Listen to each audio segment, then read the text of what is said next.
Hello दोस्तों, कैसे हैं आप लोग। उम्मीद है आप लोग ठीक होंगे। एक और वीडियो में आप लोगों का स्वागत है।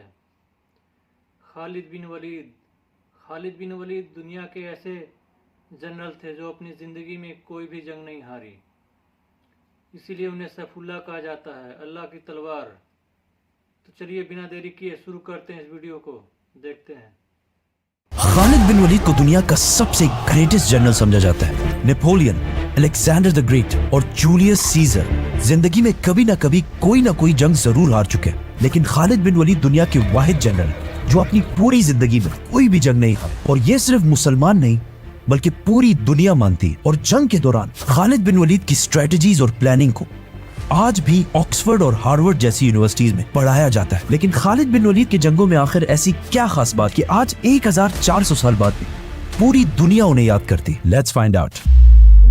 मुसलमानों के खलीफा अबू बकर रज़ियल्लाहु तआला अन्हु के हुक्म पर खालिद बिन वलीद ने द ग्रेट पर्शियन एम्पायर पर हमला कर दिया और सिर्फ 18,000 मुसलमानों के साथ 40,000 की पर्शियन फौज को बहुत आसानी से क्रश कर दिया। इस जीत के बाद मुसलमान पहली दफा अरब से बाहर निकलकर एक ग्लोबल पावर बनने की तरफ जाने लगे, क्योंकि अब मुसलमानों ने अरब से बाहर पर्शियन एम्पायर के बहुत इंपॉर्टेंट प्रोविंस कुवैत को फतह कर लिया था। जैसे ही ईरान के बादशाह को पता चला कि मुसलमानों ने उनकी फौज को बहुत आसानी से हरा दिया है, तो उन्होंने एक नई 40,000 की फौज खालिद बिन वलीद की तरफ रवाना की। लेकिन खालिद बिन वलीद ने कुवैत फतह करते ही डायरेक्टली अपने स्पाइस जासूसों को पूरे इलाके में फैला दिया था, ताकि हर खतरे का उन्हें पहले से पता चल जाए। ये स्पाइस हर तरफ फैल गए और बहुत दूर जाकर उन्होंने देखा कि पर्शियन एम्पायर की 40,000 की फौज बहुत तेजी से मुसलमानों की तरफ बढ़ रही है। तो खालिद बिन वलीद अपनी सारी फौज लेकर उसी फौज की तरफ कुवैत से बाहर उबुल्ला की तरफ जाने लगे। उबुल्ला कुवैत से बाहर एक इलाके में है जिसे आज के जमाने में इराक कहा जाता है। नाउ एक तरफ मुसलमानों की 17,000 की फौज खड़ी थी और दूसरी तरफ पर्शियन एम्पायर की 40,000 की फौज थी। पर्शियन जनरल सामने आया और खालिद बिन वलीद को चैलेंज किया, लेकिन मुसलमानों की फौज से एक आम सिपाही ने जाकर उसे खत्म कर दिया। अगेन एक बार फिर पर्शिया की फौज का जनरल जंग से पहले ही मारा गया, जिसके बाद दोनों फौजों ने एक दूसरे पर फुल फ्लेज हमला कर दिया और बहुत सख्त जंग शुरू हुई। लेकिन पर्शियन फौज बहुत ज्यादा होने की वजह से आहिस्ता आहिस्ता बहुत सारे मुसलमान शहीद होने लगे, जिसकी वजह से पहली बार खालिद बिन वलीद ने मजबूरन मुसलमानों को जंग से पीछे हटने का हुक्म दिया। और ऐसा लगने लगा कि मुसलमान फाइनली जंग छोड़कर भाग रहे हैं। ये देखकर पर्शियन फौज जीत की खुशी में बहुत तेजी से मुसलमानों का पीछा करने लगी। पर्शियन फौज मुसलमानों के पीछे इतनी तेजी से आई कि इनके फौज के दो लाइन्स एक दूसरे से बहुत दूर हो गई। And if you look closely, मुसलमान बिल्कुल सीधी लाइन में पीछे नहीं आ रहे, बल्कि एक दूसरे से दूर जा रहे हैं।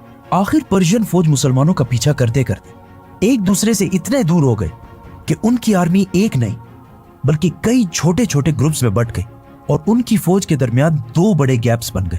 और इसी टाइम का खालिद बिन वलीद इंतजार कर रहे थे। एंड नाउ अचानक खालिद बिन वलीद अपने घुड़सवारों को लेकर इन दो गैप से आगे बढ़े और पर्शियन फौज के सेंटर को घेर लिया और आहिस्ता आहिस्ता उन्हें क्रश करने लगे। और फिर इसी तरह बाकी फौज को भी क्रश कर दिया। पर्शियन फौज की पिछली लाइन ने देखा कि वो ये जंग हार चुके हैं, तो वो जंग छोड़कर भागने लगे। लेकिन एज वी नो, उनका आर्मर हमेशा बहुत भारी होता था, तो ज्यादा दूर जाने से पहले ही मुसलमान उन तक पहुंच गए और उन्हें भी खत्म कर दी। और इस तरह पर्शियन एम्पायर की एक और बहुत बड़ी फौज खालिद बिन वलीद ने क्रश कर दी। ये जंग कुवैत से बाहर इराक के अंदर हुई। मतलब अब मुसलमान कुवैत को फतह करने के बाद ईरान के दूसरे बड़े प्रोविंस इराक में एंटर हो चुके थे।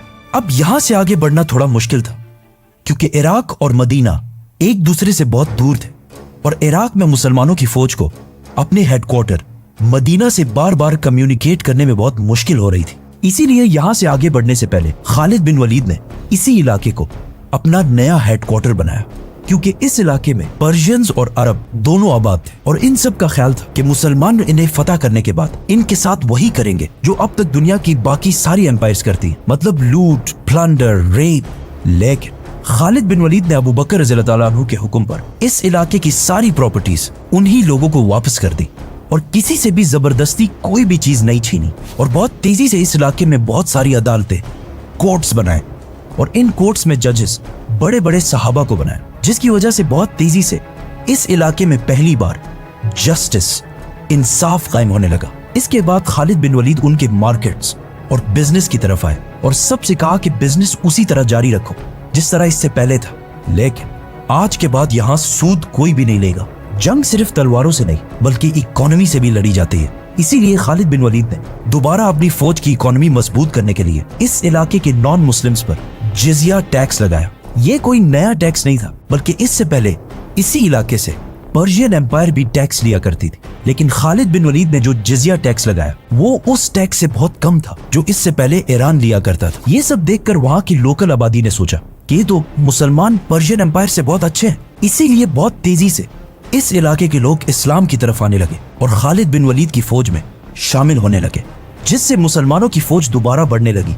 और जिजिया और ज़कात टैक्स की वजह से मुसलमानों की फौज के पास पैसा भी आने लगा। मतलब आजकल लोगों का ख्याल है कि खालिद बिन वलीद सिर्फ जंग ही लड़ सकते थे, हालांकि खालिद बिन वलीद हमेशा जंग के साथ साथ इन इलाकों की जस्टिस और इकोनॉमी को भी इम्प्रूव करते जाते थे। नाउ मुसलमानों ने कुवैत के साथ साथ इराक के साउथ को भी फतह कर लिया था, जो पर्शियन एम्पायर के लिए दूसरा बहुत बड़ा झटका था। जब पर्शियन बादशाह को एक बार फिर खबर मिली कि उनकी एक और फौज मुसलमानों से बुरी तरह हार चुकी है, तो उन्होंने दोबारा अपनी एम्पायर के नॉर्थ और ईस्ट से 2 नई फौजें मुसलमानों की तरफ रवाना की और उन्हें इस जगह वलाजा में एक साथ मिलकर मुसलमानों को खत्म करने का हुक्म दिया। बट पर्शियन बादशाह हर तरफ से फौज जमा कर रहे हैं सिवाय अपने वेस्टर्न बॉर्डर से, क्योंकि ये बॉर्डर रोमन एम्पायर के साथ टकराता था। और ईरान के बादशाह को यह टेंशन भी थी कि कहीं रोमन एम्पायर इस सब का फायदा उठाकर पर्शियन एम्पायर पर हमला ना कर दे। लेकिन रोमन एम्पायर ने कभी भी हमला नहीं किया, क्योंकि कुछ ही अरसे बाद मुसलमानों ने रोमन एम्पायर पर भी हमला कर दिया, जिसे हम इसी स्टोरी में एक्सप्लेन करेंगे। तो सब्सक्राइब। खालिद बिन वलीद ने जिन इलाकों को फतह किया उनमें से बहुत सारे लोगों ने इस्लाम कबूल कर लिया और अब वो सारे लोग मुसलमानों के लिए स्पाइज और जासूस बन चुके थे, जिसकी वजह से मुसलमानों की इंटेलिजेंस एजेंसी और भी ज्यादा स्ट्रॉन्ग होने लगी, क्योंकि ये नए मुसलमान ईरान को अरबों से बहुत ज्यादा अच्छी तरह समझते थे। जिसकी वजह से खालिद बिन वलीद तक ये खबर बहुत तेजी से पहुंची कि 2 बहुत बड़ी फौजें उनकी तरफ तेजी से बढ़ रही हैं। और खालिद बिन वलीद को इस बात का पता था कि अगर ये 2 फौजें एक जगह पर यूनाइट हो गई तो इन्हें हराना इम्पॉसिबल हो जाएगा। तो मुसलमानों ने इस सब को रोकने के लिए प्लानिंग शुरू कर दी। मुसलमानों ने देखा कि ये 2 फौजें जिस इलाके से आ रही हैं वो इलाका बहुत ही ग्रीन और पहाड़ी इलाका है और ये लोग डेजर्ट के बिल्कुल भी आदी नहीं है। इसीलिए मुसलमान अगर डेजर्ट की तरफ से जाएंगे तो वो इनमें से एक फौज तक बहुत तेजी से पहुंच सकते हैं। तो खालिद बिन वलीद अपनी फौज लेकर फुल स्पीड इराक के डेजर्ट को क्रॉस करते हुए पहली फौज के पास वलाजा पहुंचे। मुसलमानों और पर्शियंस की पहली फौज वलाजा में आमने सामने हुई। पर्शियन फौज का जनरल ये देखकर हैरान हो गया कि जितना उसे बताया गया था उससे तो मुसलमानों की फौज बहुत ही कम है। मतलब मुसलमानों में ज्यादा पैदल सोल्जर्स हैं और घोड़े वाले तो बहुत ही कम है, जिसकी वजह से इस फौज में जीतने की काफी होप पैदा हुई। पर्शियन फौज से उनका चैंपियन सामने आया, जिसे उसकी बहुत बड़ी और स्ट्रॉन्ग बॉडी की वजह से पर्शियंस ने फारसी में एक बहुत मशहूर नाम दिया था, 1000 मर्द, जिसका उर्दू और हिंदी में मतलब है 1000 मर्द। खालिद बिन वलीद उस चैंपियन से लड़ने गए और कुछ ही टाइम में उसे मार दिया, जिसके बाद दोनों फौजें जंग के लिए तैयार हुई। लेकिन काफी टाइम गुजरने के बाद भी ईरान की आर्मी अपनी जगह पर ही खड़ी रही, क्योंकि वो ज्यादा से ज्यादा टाइम वेस्ट करना चाहते थे ताकि उनकी दूसरी फौज उनकी मदद के लिए पहुंच सके। लेकिन मुसलमानों का प्लान तो ये था कि उन्हें यूनाइट होने से पहले ही खत्म कर दिया जाए। इसीलिए मुसलमानों की फौज बहुत कम होने के बावजूद खालिद बिन वलीद ने उन्हें हमले का हुक्म दिया।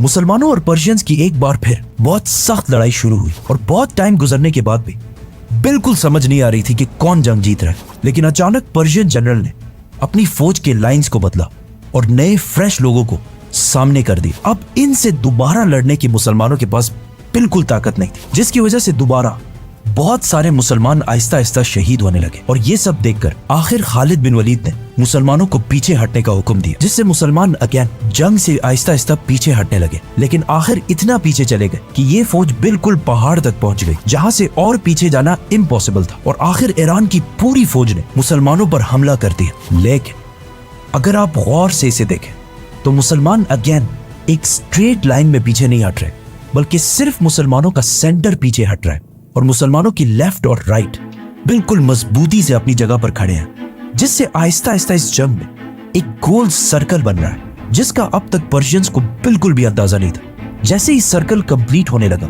और पर्शियंस की सारी फौज इस सर्कल के अंदर एंटर हुई, खालिद बिन वलीद ने इशारा दिया और अचानक पर्शियन फौज के पीछे से 4000 हॉर्समैन घुड़सवार फुल स्पीड पर्शियन फौज के पीछे आने लगे। याद है ईरान के जनरल की जासूसों ने जितना उन्हें बताया था उससे मुसलमान बहुत कम थे, जिस पर वो बहुत खुश था, लेकिन असल में मुसलमान कभी कम थे ही नहीं। खालिद बिन वलीद ने जंग से पहले इन सारों को पर्शियन फौज के पीछे खड़ा किया हुआ था और बहुत देर से ये सब खालिद बिन वलीद के सिर्फ एक इशारे का इंतजार कर रहे थे। इसके बाद मुसलमानों ने पर्शियन फौज को हर तरफ से ऐसे घेर लिया कि कहा जाता है कि एक बंदा भी इस जंग से नहीं भाग सकता। ये कोई पहली दफा नहीं है कि खालिद बिन वलीद ने ये टैक्टिक यूज किया। इससे पहले जंग ओहद में इसी तरीके से उन्होंने मुसलमानों को भी हराया था, जिसमें रसूलुल्लाह सल्लल्लाहु अलैहि वसल्लम ने सहाबा को क्लियरली ऑर्डर्स दिए कि इस पहाड़ से नहीं उतरना। लेकिन जीत की खुशी में जब वो पहाड़ से नीचे उतर गए, खालिद बिन वलीद ने पहाड़ के पीछे से हमला कर दिया और पूरे जंग को बिल्कुल बदल दिया। और अब वही टैक्टिक उन्होंने पर्शियंस के खिलाफ भी यूज की। ईरान की इस फौज को हराने के बाद अब मुसलमान पर्शियन एम्पायर के बॉर्डर से निकलकर उनके सेंटर के करीब होने लगे और इसके कुछ ही अरसे बाद अबू बकर रज़ियल्लाहु तआला अन्हु ने ईरान के साथ साथ रोमन एम्पायर पर भी हमले का हुक्म दिया। रोमन और पर्शियन एम्पायर में मुसलमान इतनी तेजी से आगे बढ़ रहे थे कि इन दोनों एम्पायर्स ने देखा कि अगर ऐसे ही चलता रहा तो बहुत जल्द हम दोनों सुपर पावर्स खत्म हो जाएंगे। तो इसीलिए उन्होंने तारीख में पहली दफा रोमन और पर्शियन एम्पायर अपनी 700 साल पुरानी दुश्मनी खत्म करके मुसलमानों के खिलाफ यूनाइट हो गए। यह वीडियो आपको कैसा लगा कमेंट में ज़रूर बताएं। हमारे चैनल को सब्सक्राइब कर लें, अपने दोस्तों में शेयर करें। फिर मिलते हैं नेक्स्ट वीडियो में।